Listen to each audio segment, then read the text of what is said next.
Hello and welcome to Brain Trust Live number 46. This week on the podcast, we are furious. Find out why. Republicans are still putting their efforts into election stealing after 2 failed attempts. And Dianne Feinstein proves her only worth by introducing the first gun control bill that probably won't pass. We heard the word Benghazi this week, hopefully for the last time. Republicans are doing a clumsy about-face on immigration in their attempt to shore up Hispanic votes, yet failing miserably to do the same for women. Plus, the week in Arizona craziness, Sarah Palin, and drunk tweeting. Hey, speaking of tweeting, don't forget to follow us on Twitter. This is Brain Trust Live. Well, everything is going to shit. Oh my god. Seriously. This whole week was a disaster. For one reason. Filibuster reform involved no reform of the filibuster. Exactly. As far as I can tell.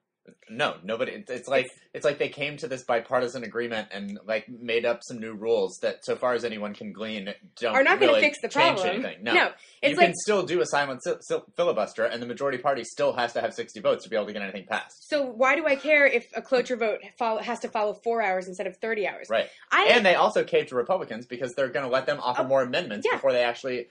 So really, how is that helping anyone? They potentially made it worse. Yeah. Here's some things I don't care about.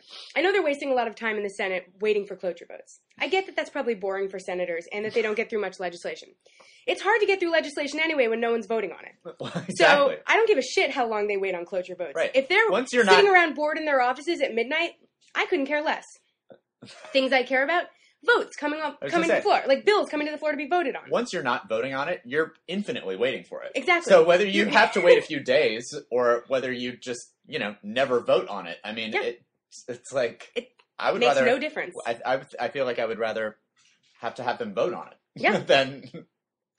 Correct. Just if waiting you're on cloture. Putting infinite bills out into the world that no one votes on, then it doesn't matter what you could put 2 bills through in that session or 8,000 bills through in that session. Doesn't matter because they're not being voted on. They're just ideas that are floating around that no one's debating because they're not even allowed to debate them. Because the cloture vote is sort of like is whether or not they're even going to allow that. Yeah. So like Harry Reid, and he said that this was he big time failed us, and he said this was a priority. He said that this was a priority, and he said that this was he said specifically that this was not what he was going to do. Yeah. Which here's something that I've been worried about is the way in which he was sort of like willing to adopt the language of the nuclear option, as the Republicans were calling it. Yeah. Which is what Democrats call the constitutional option. Because as Brent and I were discussing just now, it is exactly what is written in the Constitution and is what you're taught in your junior high school civics class. Did you take civics in junior high school? No. I was like, you're taught this before high school. I was going to say high school, but I was like, you're taught this. It's a bill becomes a law, school has rock. School has rock, yeah. This is how you're taught that the Senate works. School children all over the world are sitting around thinking that in the Senate, you just need 50 votes plus the vice president's tiebreaker vote to get a bill passed in the Senate. Yep. And all of those kids are wrong. They've been lied to. We're lying to our children, nation. And it's all because of something that they're calling that option the nuclear option, like we're blowing the whole thing open. Nope. That's just what's written in the fucking Constitution. Yeah. I'm angry about this, friends. You are. I'm really angry about this. This is one of your pet projects. This is one of my 2 pet projects. Yes. You know how Brent has roads, and I'm with him on that. But I also hate driving, so I'm not as with him as he is. I am on filibuster reform and healthcare reform. I know. That's all I live for. I know. That's everything totally to me. Is. And I'm with you on this one. Yeah, this one is infuriating. And somebody else who is with you on this, yeah, we just found out is retiring, which is sad news. But everything is going to shit. Everything's going to shit. Tom Harkin, right, senator from Iowa, who's been in Brent's home state. Yeah, exactly.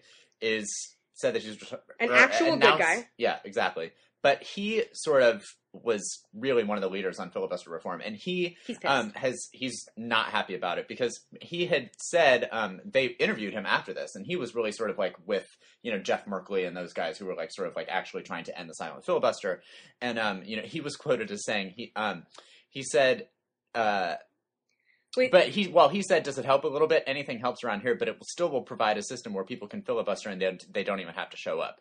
Yeah. And then he also said, I said to President Obama back in August, and I said to him right before the election, look, if you get reelected, if we don't do something significant about filibuster reform, you may as well take a 4-year vacation. This is not significant. So Tom Harkin is basically like told Obama that if this didn't get done, don't bother showing up to work. Don't bother showing up to work for the next You will 4 have years. nothing to sign.